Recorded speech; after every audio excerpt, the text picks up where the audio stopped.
Hello and welcome to Joya Books with me, Miss Joy. Today's offering is Benjamin Zephaniah's book, Gangsta Rap. The book was released in 2004 and totals 318 pages. Sharing his views on the book today is author and teacher TC. Thank you very much, Miss Joy. Well, before I get into the book Gangsta Rap, I can share with you a little tidbit of information, a little link that I have with the novel's writer, Benjamin Zephaniah.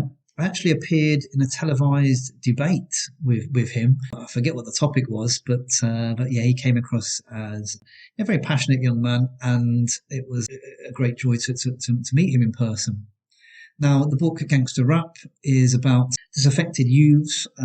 This one lad, Ray in particular, a teenager, seems to have given up on school completely and has this kind of problem with authority figures, this dislike of them. In fact, in school, he takes umbrage to a history teacher trying to teach his history lesson, and he gets taken to the head teacher, and he ends up getting excluded permanently from school. He also has troubles at home. His mother and father are arguing, and this leads him, along with two of his friends, to be introduced to this social exclusion project, which is linked to music. Okay, so that's what we've got here. They actually make a rap album, this trio, and they become quite successful. I would say this book is certainly aimed at teenage boys. Zephaniah himself had issues with authority figures as a teenager, and had also probably given up on school to a degree. Of course, he's produced some great books and some amazing poetry in his life. So I think the message with the book is, he's definitely trying to get through to teenage boys, particularly from certain cultures who feel maybe marginalised in modern society, particularly at that time. I would say that in terms of the story writing, it happens very, very quickly. The idea of getting excluded, then suddenly he spends a night on the streets, and then suddenly he's making, a hit rap album and touring, very, very, very, very quick in terms of the actions. Okay, so you do have to suspend your disbelief for that part.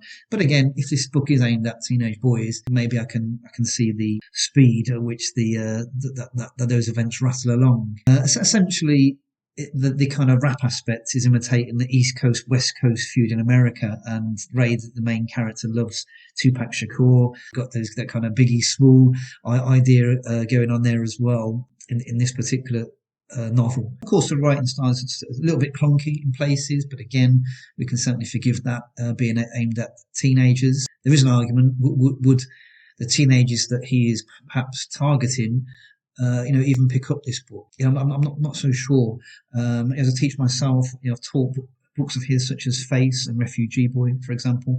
Really, really good storylines.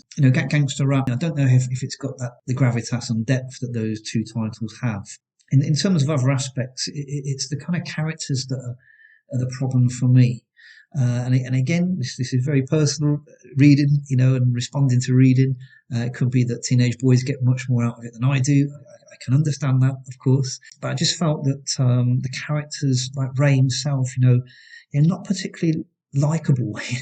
He's being rude to the history teacher when there's no real need to be, which I found that one thing. And then rude to the head teacher who, to all intents and purposes, seems to have done his best for Ray as a character. And I didn't quite get where that came from. Even his attitudes towards his parents, his father, I can see there's tension there, but it's not really explained why. And this really falls down really in terms of the effectiveness of the story. Again, very questionable attitudes towards women. They're referred to as bitches throughout, even towards the end, that reference is used, which I struggle to even say it now in this kind of review, if you like. It's disappointing, and again, the attitude towards the elders seems to be poor, and at times quite uncomfortable. Towards the police as well, the way they're speaking to the police. I get it, it's street, it's attitude and everything else. There's no real development in the characters. Violence seems to be the first resort, pretty much at all times. People are doing nice things for them, yet the characters remain, the teenage boys that is, remain surly. And as a result, they become very one-dimensional. We've obviously got the gangs and the arguments between them towards the end, after the feud has been resolved, the forgiveness is immediate. A young girl passes away in the feud, and the parents are very forgiving. I don't know if that's believable, but the white characters are not so readily forgiven. I don't know. Maybe it's a time thing. Maybe around that era, the early noughties, maybe there was more going on that I can recall. But I don't know. In 2024 now, that doesn't ring true. That's all I would say. But again, that's my personal opinion. Other people may be inclined to disagree. I would say one thing that they couldn't disagree with, though, is the ending. As I was reading it, I was kind of thinking, I can see where this is heading. Spoiler alert, that there's a character that's kind of playing off these two rap groups against each other in the interest of building up interest in the two groups and getting more money. So I could see where it was heading, this kind of idea of the big reveal. But then it really ends really, really quickly afterwards, which I wasn't too keen on. And again, there are many characters that it could have been blamed on, but it was the kind of, the high up white music executive that was blamed.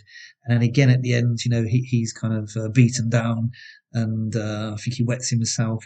Let's just say not shown in a good light at all. So, like I say, for me, no, it didn't do it for me. This one, because I just couldn't believe the main characters enough. Well, I'll rephrase that. I could believe that they can be surly.